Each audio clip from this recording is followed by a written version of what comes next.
During the suppression of the reactionaries and the land reform, the CCP killed all the management personnel from the previous system and realized complete control of rural areas by installing a party branch in every village.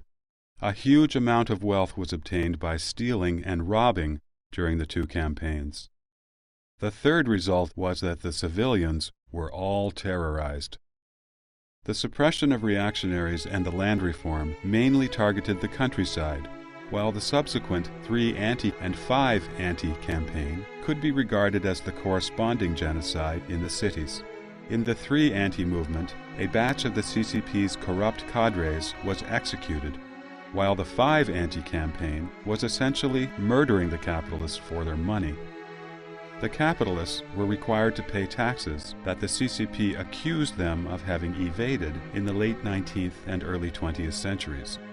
They could not possibly afford to pay these so-called taxes. They had no other choice but jumped from tall buildings, leaving a corpse so that the CCP could see proof of their death. Chen Yi, the mayor of Shanghai at that time, was briefed every night while lounging on his sofa with a cup of tea in hand. He would ask, how many paratroopers were there today? Meaning, how many businessmen jumped out of high buildings to commit suicide today?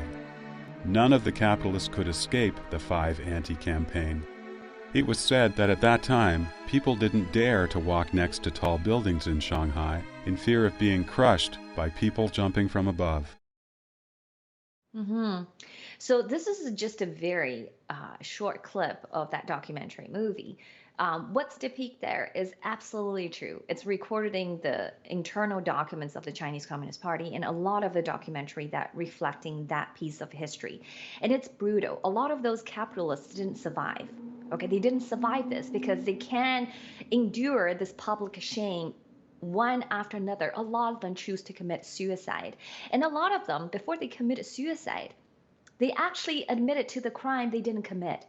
Okay, they say, yes, please stop beating me. Please stop beating my family. Please stop torturing me and my family. I'm admitting that I actually committed this tax fraud. I am admitting that I'm committed bribery.